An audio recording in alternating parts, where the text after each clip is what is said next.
अच्छा, financial risk management, इसमें से जो सवाल पेपर में अभी आप जो टारगेट बनाओ ना, बाकी तैयारी साथ साथ करने का, क्योंकि जो पिछला गुजर गया वो तो गुजर गया था। अभी के लिए आप कोशिश करो कि अगर आपका ये टेस्ट आज का तैयार है तो ये बहुत अच्छी बात है, और अगर नहीं तो उस पर 1 या 2 दिन और लगा लो, उसको तैयार कर लो। Sustainability plus ethics minimum side पर चलते हैं 15 मार्क्स, ये मिनिमम। रिस्क ये जो चैप्टर नंबर 10 है और चैप्टर नंबर 9 हमारा, इसमें से मिनिमम आपके 20 नंबर है। मतलब जो अभी हम करने लगे, ये कॉस्ट ऑफ फाइनेंस भी मैं सारा ही रिवाइज करवाऊंगा, तो ये हमारे मिनिमम 35 मार्क्स है। अब इसमें ना बजटिंग का भी लिखा है, ना इन्वेस्टमेंट अप्रेजल है, ना वर्किंग कैपिटल है, ना कोई और थ्योरी के टॉपिक्स लिखे। हाँ, इस ये होता है कि अगर हम यही तैयार करके चले जाएं तो क्या पेपर पास हो जाएगा? ऐसा होता है कि आई कैप किसी भी टॉपिक से ऐसा सवाल दे सकता है कि जो हैंडल ना हो, इसलिए कहते हैं कि आई कैप का सिलेबस पूरा करके जाना चाहिए। कभी कभी ऐसा होता है कि जो आपको मुश्किल लग रहा होता है ना, वो पेपर में वो क्वेश्चन आसान आ जाता है, तो इसलिए बचत हो जाती। तो सिलेबस तो हमेशा पूरा ही करना। अब ये दो टॉपिक जो अभी हम पढ़ने जा रहे हैं, चैप्टर नंबर 9 और 10, एक है कॉस्ट ऑफ फाइनेंस, वो रिवीजन है हमारी, और एक है रिस्क मैनेजमेंट। रिस्क मैनेजमेंट में 8 नंबर, 6 नंबर, 7 नंबर का न्यूमेरिकल सवाल आ जाएगा, 2, 3 या 4 नंबर के आ जाते हैं इसका एमसीक्यूज। तो एमसीक्यूज के लिए आपको पहला 1 या 2 पेज आने जरूरी है, वहां से ही एमसीक्यूज वो पिक करता है। फिर जो न्यूमेरिकल क्वेश्चन पढ़ेंगे उसके अंदर जो टर्म्स और कंडीशंस होंगी उससे भी क्वेश्चन बन जाता है एमसीक्यूज।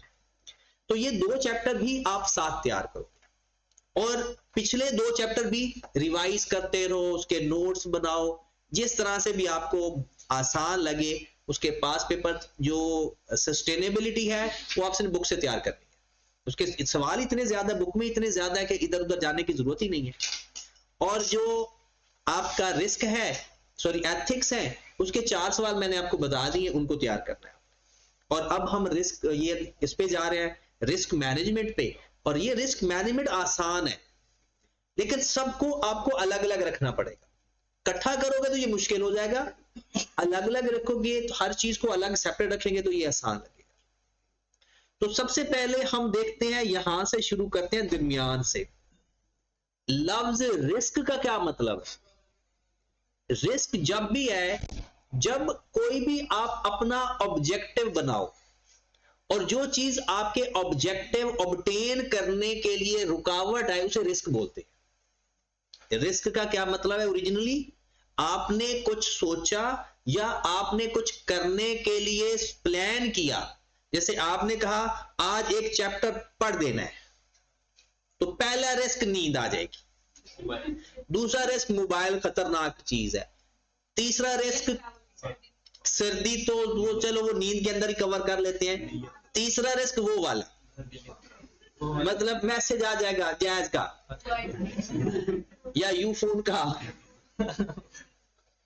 फिर बंदा उधर चला जाता है। तो इसलिए क्या आपका प्लान था चैप्टर कवर करना, लेकिन उसके अगेंस्ट रिस्क। अब इधर आ जाओ, रिस्क को मिटिगेट कैसे किया जाता है?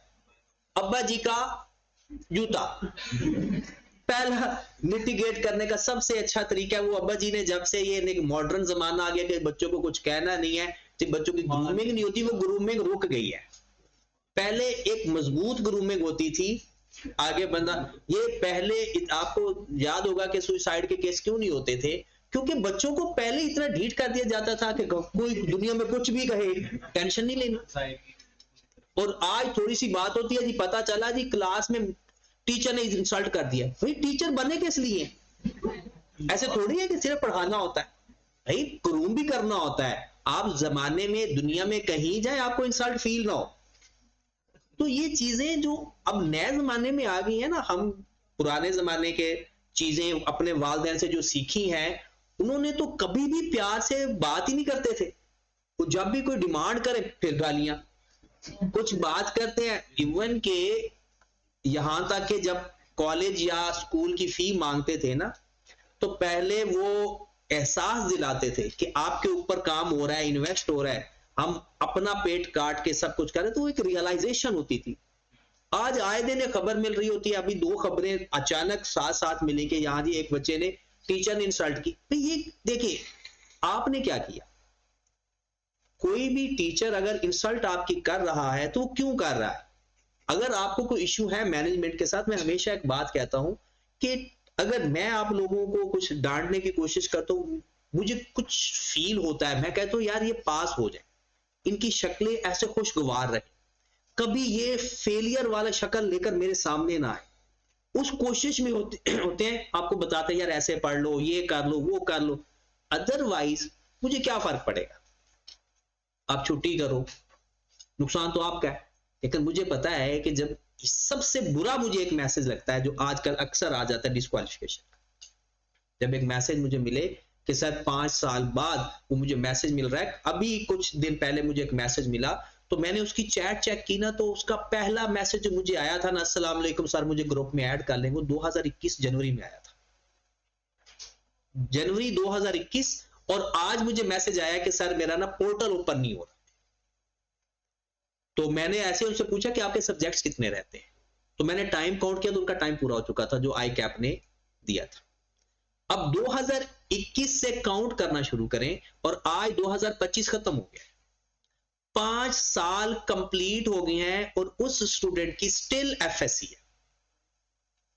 अब उसके सारे क्लास फेलो जो उन्होंने 5 साल इंटर करके बाहर निकले होंगे, वो कहां के कहां पहुंच गए। अब उसने जुल्म नहीं किया अपने साथ, नो डाउट आई कैप का भी ये गलत तरीका है, लेकिन आप दूसरी साइड भी तो देखिए कि एक बंदे ने 5 साल में कुछ नहीं किया, 4 पेपर उसके अभी रहते हैं। अब 4 पेपर जिसके अभी रहते हो तो वो क्या करेगा आगे, मजीद क्या 5 साल लगाएगा 4 पेपर पास करने के लिए, क्या 10 साल में वो सीए इंटर करना चाहता है? तो क्या उसके मां बाप की ख्वाहिशात विशेष कुछ नहीं होंगी? तो नो डाउट आई कैप की तरफ से भी एक गलत बात है, लेकिन स्टूडेंट की तरफ से भी तो गलत है ना। और ये आप भी मानोगे एक दिन जब आप लोगों का सीए इंटर हो जाएगा कि सीए इंटर कोई डिफिकल्ट टास्क नहीं है। ये हो सकता है, सिर्फ 2% लोग हैं जो मेहनत करके फेल होते हैं, या मैक्सिमम 5% होते, बाकी हमारी कहीं ना कहीं कोई कोताही है, कहीं ना कहीं कोई है। और सबसे ज्यादा मैं कहता हूं मेंटली डाइवर्जन, ये जो हमारे हम इधर उधर सोचों में भटक जाते हैं ना, वो कुछ भी हो सकता है, पॉजिटिव नेगेटिव कुछ भी हो सकता है। जो बंदा अपने आप को मेंटली तौर पर फ्री रखता है ना और अपना एंजॉय करता है स्टडी को, वो कभी नहीं फेल होता। तो इसलिए ये चीजें अपने आप को ना इंप्रूव हमेशा रखा करो। मस्ती हंसी मजाक तभी अच्छा लगता है जब आप आगे बढ़ रहे हो। अगर आप रुक जाए ना तो वो जो आपकी हंसी मजाक है ना, उसको बदतमीजी बोला जाता है। घर में अगर आप शरारत करोगे ना और आपका रिजल्ट अच्छा आएगा ना, तो आपके माँ बाप कहेंगे पॉजिटिव साइड से आपको ना, वो डांटेंगे भी सही तो पॉजिटिव तरीके से। अगर आप मस्जिद में भी नमाज पढ़ के आ रहे हो ना और आपके पेपर ना पास हो रहे, तो वो नमाज पढ़ना भी नेगेटिव चला जाता है। तो इसलिए अपने आप को पॉजिटिव करने के लिए हमेशा अपने आप को फोकस करके जो भी कर रहे हो, 4 पेपर नहीं हो सकते, 2 हो रहे हैं, 3 हो रहे हैं, जितने भी, उसको टाइम दे दो, काम ओके हो जाए। चलिए शुरू करते हैं फिर से। रिस्क अब हमारा रिस्क क्या होगा? कंपनी का ऑब्जेक्टिव होता है, हर ऑर्गेनाइजेशन का एक ऑब्जेक्टिव होता है, प्रॉफिट मैक्सिमाइज, सबसे बड़ा तो यही होता है ना, प्रॉफिट मैक्सिमाइज करना। बाकी अपनी जो कुछ और कंडीशंस प्लान सब कुछ होता है। अब उन चीजों को अचीव करने में जो प्रॉब्लम आएगी ना, उसे क्या बोलेंगे? रिस्क। अब उसके बाद रिस्क होते हैं 2 टाइप के। एक को बोलते हैं प्योर रिस्क, जो वाकई रिस्क है, जो हमारे कंट्रोल में होता है, ये हमेशा नेगेटिव इंपैक्ट करता है। नेगेटिव इंपैक्ट का मतलब है इससे हमेशा बुरा होता है। इस रिस्क से हम इसको ये नहीं कह सकते कि ये रिस्क अगर इस तरह से हो जाए तो हमें फायदा हो जाएगा, इससे हमेशा बुरा होता है। इसलिए इसको कहते हैं डाउन साइज या डाउनवर्ड रिस्क। प्योर रिस्क ऐसा रिस्क होता है जो हम कहते हैं ना वाकई रिस्क है, ये वाकई ही इससे हमें कोई फायदा फूदा नहीं पहुंच सकता। मिसाल के तौर पर मशीन का खराब हो जाना, अब मशीन का खराब हो जाना अच्छा तो नहीं है, मशीन ब्रेकडाउन। की इंप्लॉय का ऑर्गेनाइजेशन छोड़ के चले जाना, कैसे हमें फायदा हो सकता है? ये इसको वन वे रिस्क भी बोलते हैं, वन वे, और वो भी नेगेटिव। उसके बाद और प्योर रिस्क। अच्छा, क्या है इस रिस्क को, फिर जाहिर सी बात है रिस्क है तो इसको कंट्रोल भी किया जा सकता है। ये इंटरनल रिस्क है या एक्सटर्नल रिस्क है? इंटरनल रिस्क है। आपके ऑपरेशन को ये अफेक्ट कर सकता है या नहीं? ऑपरेटिंग रिस्क हो गया, इसके नाम है सारे, खुद आप लोग खुद ही इसको जनरेट करना शुरू कर दोगे। ऐसा रिस्क जो सिर्फ नेगेटिव या एडवर्स इफेक्ट करे, वन वे हो, जिसका कोई अच्छा इफेक्ट आने का कोई चांस ना हो, ऐसे रिस्क को क्या बोलते हैं? Pure risk. और ये रिस्क ऑपरेटिंग रिस्क भी कहलाता है क्योंकि हमारे ऑपरेशन को अफेक्ट करता है। और दूसरी बात, प्योर रिस्क का एग्जांपल देते हैं, लेबर स्ट्राइक पे चली जाए, मशीन ब्रेकडाउन हो जाए, कोई की इंप्लॉय छोड़ के चला जाए, कोई भी ऐसी चीज जिससे हमारी कंपनी के प्रॉफिट को नुकसान हो सकता है, हमारा प्रॉफिट अफेक्ट हो सकता है, वो रिस्क तो है। दूसरा रिस्क होता है स्पेकुलेटिव रिस्क।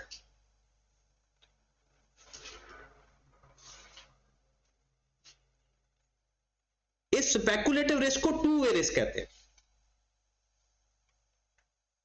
इसको फाइनेंशियल रिस्क भी बोलते हैं। फिर प्योर रिस्क को नॉन फाइनेंशियल रिस्क भी बोल सकते हैं। ये टू वे रिस्क क्या है? हमारी डॉलर में सेल परचेज होती है, डॉलर का रेट कम भी हो सकता है, ज्यादा भी हो सकता है, मतलब ये नेगेटिव इफेक्ट भी कर सकता है और पॉजिटिव भी कर सकता है। मैंने पेमेंट्स करनी है, डॉलर का रेट बढ़ गया, मेरी पेमेंट्स बढ़ गई, लायबिलिटी बढ़ गई। मैंने पेमेंट करनी है, डॉलर का रेट कम हो गया, मेरी लायबिलिटी कम हो जाएगी। तो फाइनेंशियल रिस्क ऐसा रिस्क या स्पेकुलेटिव रिस्क क्या था कि इसकी वैल्यू कम भी हो सकती है। मैंने शेयर खरीदे, तो शेयर अगर मैं खरीदूंगा तो अब मुझे क्या रिस्क है? उसकी वैल्यू कम भी हो सकती है, अगर कम हो गई तो नेगेटिव रिस्क, अगर ज्यादा हो गई तो पॉजिटिव रिस्क। चीजों की कीमतें, अब मैंने स्टॉक लेकर रख लिया, उससे रॉ मटेरियल खरीद कर रख लिया, अब उसकी जो कीमत है वो कम भी हो सकती है, ज्यादा भी हो सकती है। कीमत ज्यादा हो गई तो मुझे फायदा। अभी कुछ एक बंदा मुझे बता रहा था कि हमने इतनी चीजें खरीद ली हैं तो कीमत बढ़ गई मार्केट के, अब ये पॉजिटिव इफेक्ट। तो नेगेटिव भी तो हो सकता था, जब नेगेटिव हो तो जब घर में लड़ाई है तो समझो नेगेटिव इफेक्ट है, तो नेगेटिव इफेक्ट भी हो सकता है। और तो दो टाइप के रिस्क। पहला रिस्क होता क्या है? ऐसा रिस्क होता है आपके ऑब्जेक्टिव, कंपनी के ऑब्जेक्टिव को अचीव करने के लिए जो प्रॉब्लम्स आते हैं उसे रिस्क बोलते हैं। सबसे बड़ा ऑब्जेक्टिव प्रॉफिट होता है, बाकी ऑब्जेक्टिव भी अभी हम सीखते हैं। फिर उसके बाद प्योर रिस्क क्या होता है? जो वन वे रिस्क होता है, नेगेटिव इफेक्ट करता है, एडवर्स इफेक्ट। और स्पेकुलेटिव रिस्क क्या होता है? फाइनेंशियल रिस्क क्या होता है? अब हमने इसको मिटिगेट कैसे करना है? प्योर रिस्क को मिटिगेट करने का क्या तरीका है? अपनी मैनेजमेंट अच्छी करें, इंप्लॉय अगर छोड़ के जा रहे हैं तो उनके साथ मामला तय करें, ये इंटरनल रिस्क होता है। स्पेकुलेटिव रिस्क हमारे कंट्रोल में नहीं होता, ये मार्केट की डिमांड और सप्लाई की बेस के ऊपर चल रहा होता है। इसको कैसे रिस्क को हैंडल किया जाता है, पूरा मैनेज कैसे किया जाता है, यही हमारे सिलेबस में है कि हमने फाइनेंशियल रिस्क को कैसे मैनेज करना। प्योर रिस्क को मैनेज करना बताया हुआ है, लेकिन चैप्टर सिर्फ ये एक ही पेज पे शुरू होगा, खत्म हो जाएगा। अगर मैं प्योर रिस्क की बात करूं, यहां पर पहले risk exist whenever future outcome या future event cannot be predicted with certainty and range of different possible outcomes या event side अगर ये उन्होंने रिस्क की डेफिनेशन लिखी हुई है कि risk exist whenever future outcome या future event cannot be predicted with certainty। ये बेसिकली इसने ना फाइनेंशियल रिस्क की डेफिनेशन लिखी है। वैसे तो सबकी यही है, वो कहता है कि जब आप फ्यूचर इवेंट के बारे में श्योर ना हो उसे हम क्या बोलेंगे? Risk. Pure risk, speculative risk. Pure risk कौन सा होता है? इसको मैंने आपको नोट्सों के अंदर, मैं आपको इसके नोट्स भेज दूंगा, ये पुरानी बुक है, उसी में ये चैप्टर था, तो उसको ना बुलेट्स फॉर्म में लिखा हुआ है, यहाँ पर पैराग्राफ फॉर्म में लिखा हुआ है, बातें मैंने इसमें से सारी निकाल के ना अलग अलग सेंटेंस बना दिए। जैसे pure risk also called down side, a risk where there is possible that adverse event might occur. Events might turn out to be worse than, but they cannot be better than.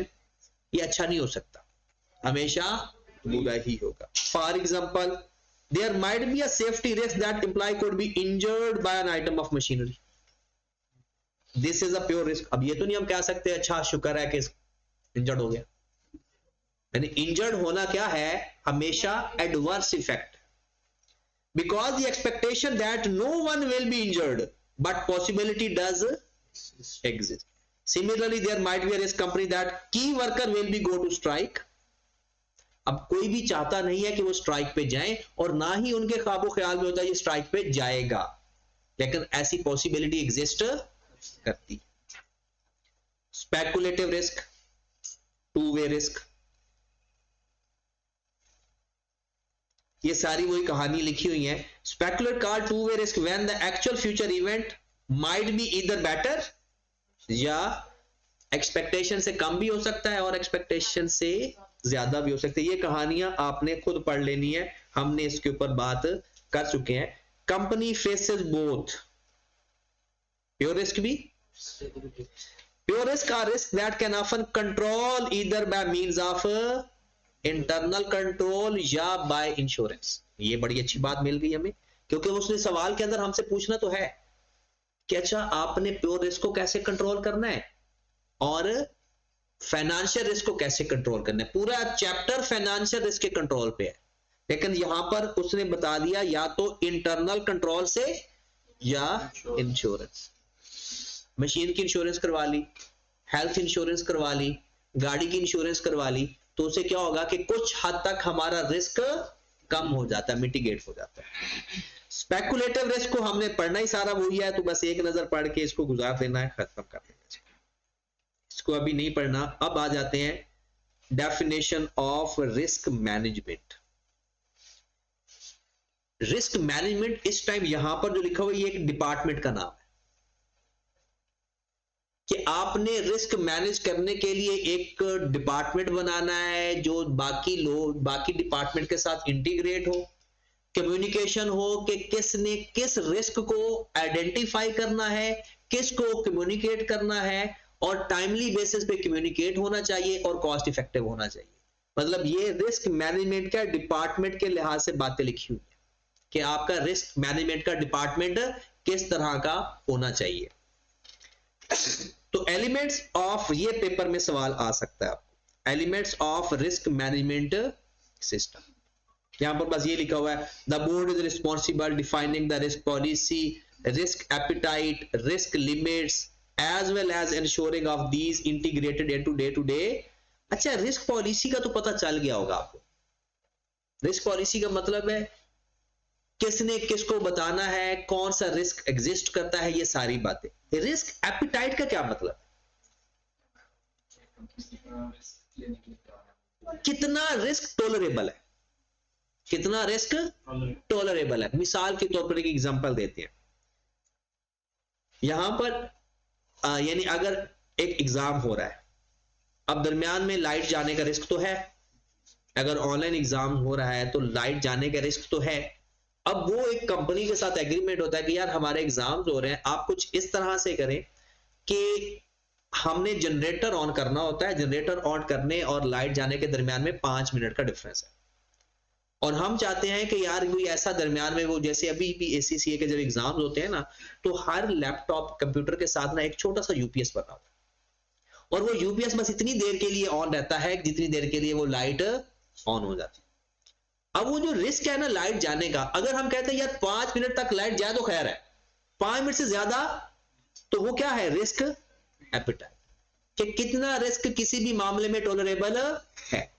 जैसे हम कहते हैं कि यार हमारा कोई भी की एम्प्लॉय छोड़ के ना जाए, लेकिन अगर की एम्प्लॉय क्या दे कि अच्छा इन्होंने छोड़ के तो नहीं जाने देना हमें, वो क्या डिमांड ही ज्यादा कर दे, तो फिर वो एक लिमिट रखेंगे कि यार इस लिमिट तक इनकी डिमांड पूरी की जाएगी, अगर इससे ऊपर जाएंगी तो फिर हम रिस्क ले लेंगे।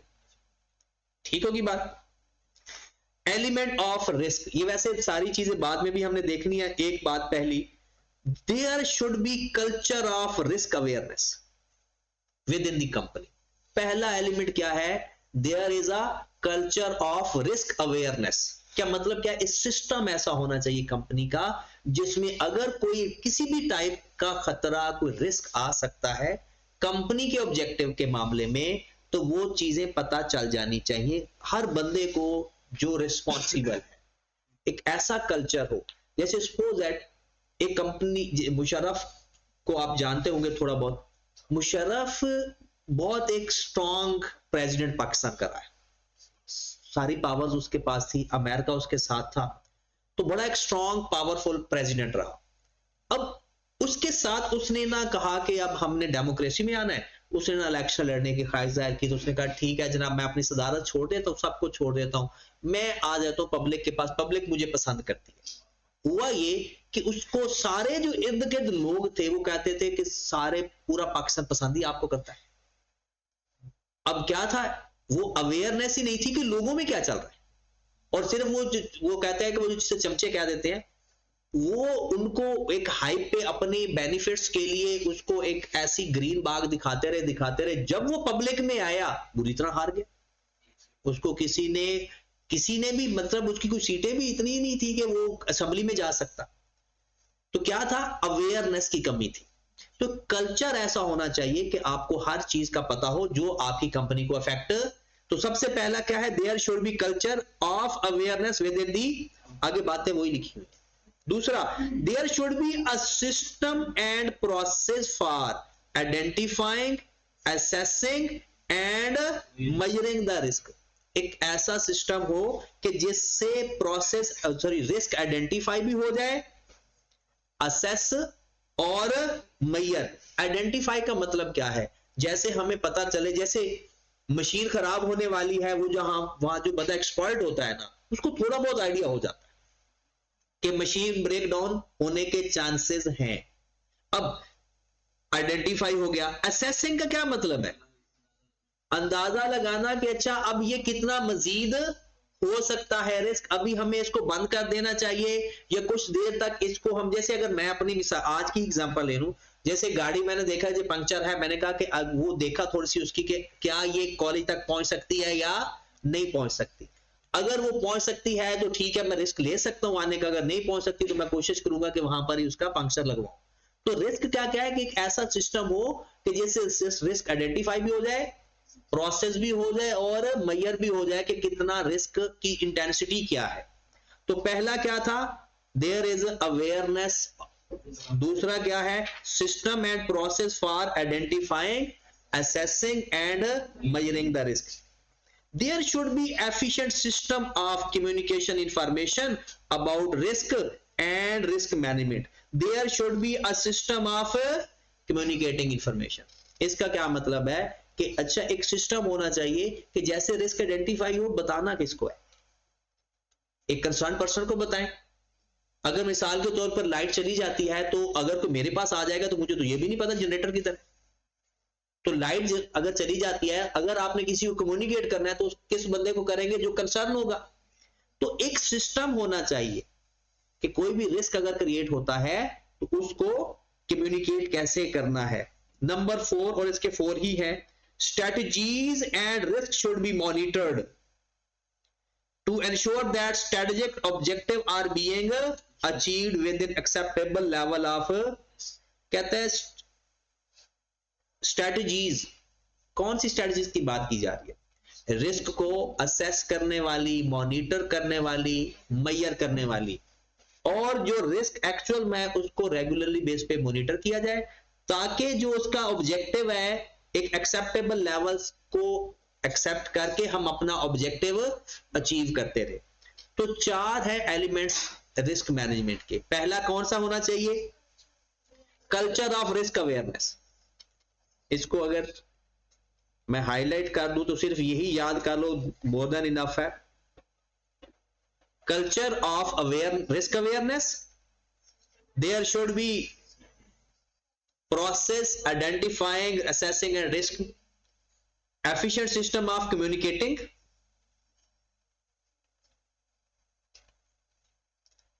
And last one is strategies and risk should be monitored. ये 4 एलिमेंट्स हैं risk element of management system. उसके बाद है रिस्क मैनेजमेंट के बेनिफिट क्या है। दूसरा सवाल आपका आ जाता है रिस्क मैनेजमेंट के, जहरी सी बात है जो दिल करता है लिखते जाए। Increase likelihood of achieving objective, जहरी सी बात है रिस्क है क्या, ऑब्जेक्टिव अचीव करने में प्रॉब्लम। और अगर रिस्क मैनेजमेंट का फायदा क्या होगा कि अगर आप रिस्क मैनेज कर रहे हो, इंक्रीज लाइकलीहुड ऑफ ऑब्जेक्ट। फिर एनकरेज प्रोएक्टिव मैनेजमेंट। अच्छा, प्रोएक्टिव मैनेजमेंट क्या होती है? पहले से तैयार। प्रोएक्टिव मैनेजमेंट क्या है? पहले से तैयार। कि हम जब रिस्क मैनेजमेंट सिस्टम बनाएंगे ना, तो जो रिस्क क्रिएट होगा हम पहले से तैयार होंगे कि क्या क्या रिस्क हो सकता है। Awareness of the need to identify and treatment of risk. ये सारा याद करना जरूरी नहीं है, सिर्फ आपने कम से कम 5 या 6 ये बातें आपको पता होनी चाहिए कि इस रिस्क मैनेजमेंट के फायदे क्या हैं।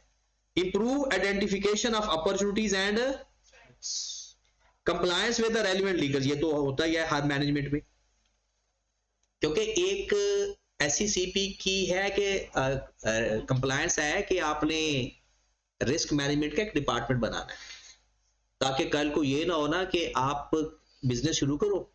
अब ये ऐसी सीपी को क्या मसला है, बिजनेस तो हमारा खराब होता है, गवर्नमेंट या पाकिस्तान की अनएम्प्लॉयमेंट में इजाफा हो जाता है। इसलिए वो कंपनियों को कोशिश करते हैं कि कभी बंद ना हो और एक अच्छे लेवल पर चलती रहे। Improve the mandatory and voluntary reporting, improved governance, वही सारा स्टेक होल्डर का trust, establishment of reliable basis, improved control, वही सारी चीजें जो किसी भी मैनेजमेंट सिस्टम के बेनिफिट्स हैं, इसमें भी वही बेनिफिट हमने लिख देने हैं। उसके बाद इंटरनेशनल स्टैंडर्ड ऑफ ऑर्गेनाइजेशन 31,000। आपने सारे स्टैंडर्ड पढ़े, ऑडिट के स्टैंडर्ड पढ़े, मैक्सिमम वैसे वो भी 3400 तक भी हैं, लेकिन वो ऐसे इक्का दुक्का है, सीक्वेंस में नहीं है। अकाउंटिंग के स्टैंडर्ड तो 41 पहले थे, फिर उसको काट कूट के अब 19 दोबारा हो गए, लेकिन इसके स्टैंडर्ड का नंबर देखें 30। ऑर्गेनाइजेशन के स्टैंडर्ड हैं भी इतने ही, क्योंकि हम हमारा फील्ड नहीं है ना, बेसिकली ये एमबीए वालों के लिए होते हैं। अब इसके अंदर वो कहता है कि भाई आपने रिस्क मैनेजमेंट एक फ्रेमवर्क तैयार करो। फ्रेमवर्क क्या होगा? अगर हम एक फ्रेमवर्क की बात करें तो क्या मतलब होता है फ्रेमवर्क का?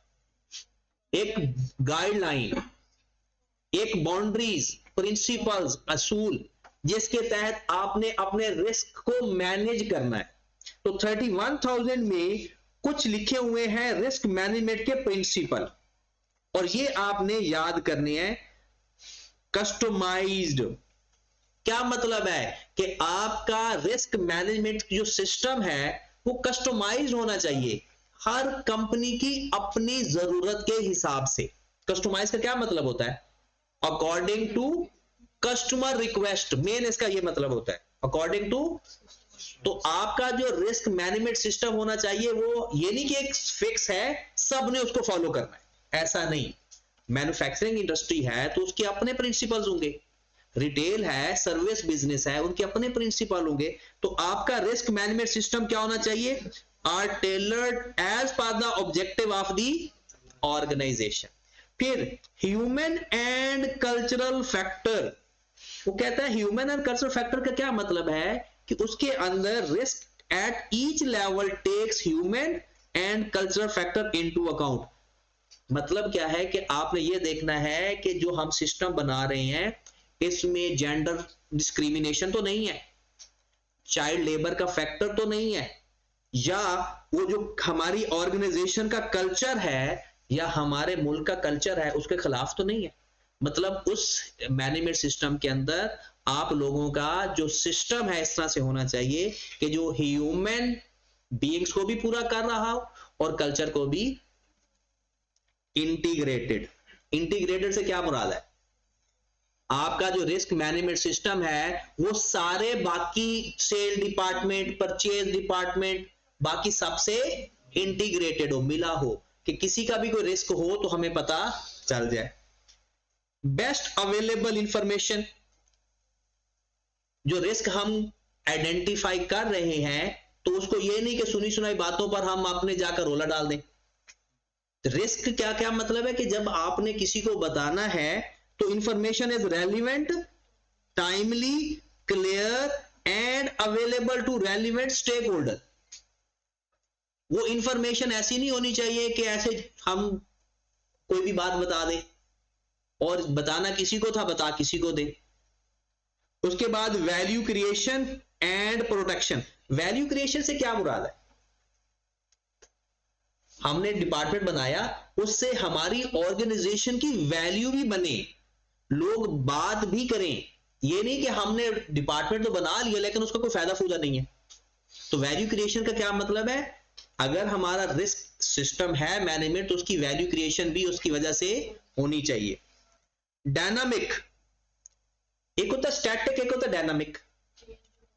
डायनामिक का मतलब है जरूरत के वक्त अगर हम उसे चेंज करना चाहें तो रिस्पॉन्स टू, अगर हमें लगे कि अच्छा अब हमें चेंज की जरूरत है, अब ये ऑब्सलीट हो रहा है सिस्टम, तो अपने सिस्टम को इंप्रूव किया जा सके। इंक्लूसिव, इंक्लूसिव का क्या मतलब होता है कि इस ट्रांसपेरेंट एंड इन्वॉल्व। इंक्लूसिव का मतलब होता है शामिल करना, कि आपने जब भी रिस्क सिस्टम बनाना है तो अपने स्टेक होल्डर को टाइमली बेसिस के ऊपर इन्वॉल्व करके फिर अपना सिस्टम इंप्रूव या बनाना है। स्ट्रक्चर्ड एंड कंप्रीहेंसिव, स्ट्रक्चर्ड का क्या मतलब है? डिसिप्लिन के साथ एक सिस्टम के साथ बनाओ। और कंप्रीहेंसिव का मतलब क्या है? कि ऐसा सूट सिस्टम ना हो कि जो समझ ही ना हो, अच्छा और जामी, जो हर बंदे को समझ आए। और कंटिन्यूअस इंप्रूवमेंट। अब इसको अगर आप इस तरह से याद करोगे, ये 9 बनते हैं, कितने हैं? 1 2 3 4 5 6 7 8 और 9। तो ये शायद थोड़ा सा मुश्किल हो जाए, तो आपने कुछ इस तरह से याद रखना है। चौधरी, आई, बीवी, डिस्क। तो क्या याद रखना है? चौधरी, आई, बीवी, डिस्क। ठीक है, तो इसमें फिर वो याद रख लेना। तो customised, human and culture factor, B से, आई से इंटीग्रेटेड, बी से बेस्ट अवेलेबल इंफॉर्मेशन, वैसे आपको याद रहेगा बीवी, तो ये तो मुझे बताने की भी जरूरत नहीं। वी से वैल्यू क्रिएशन, जैसी बात उसने नाम भी देखे ना, बेस्ट अवेलेबल इंफॉर्मेशन, और वैल्यू क्रिएशन एंड प्रोटेक्शन। और डी से डायनामिक, फिर आई से इंक्लूसिव, एस से स्ट्रक्चर्ड एंड कंप्रीहेंसिव, और सी से कॉन्टिन्यूअल इंप्रूवमेंट। तो अगर ये पेपर में, वैसे तो इसका कोई चांस नहीं होता क्योंकि इसका न्यूमेरिकली सवाल आज तक आया है, लेकिन अगर वो इसको देगा तो कम से कम 5 नंबर का या 4 नंबर का वो तो मिनिमम देगा। वैसे तो उसे देना चाहिए 9 नंबर का ही, कि चलो 2 नंबर तो बीवी के मिल जाएंगे आपको और 2 नंबर चौधरी के मिल जाएंगे और डिस्क के भी। तो ये आपने इस तरह से देख लेना है। तो ये आपको, बाकी तो आपने पढ़ना ही है। हाँ जी, बस अभी आप यहां तक ही रखें इसको। कल हमने इसके फ्रेमवर्क को मजीद, ये प्रिंसिपल है, ये रिस्क मैनेजमेंट के प्रिंसिपल है। कल फ्रेमवर्क थोड़ा सा पढ़ के तो फिर इसके सवाल करना शुरू करते हैं।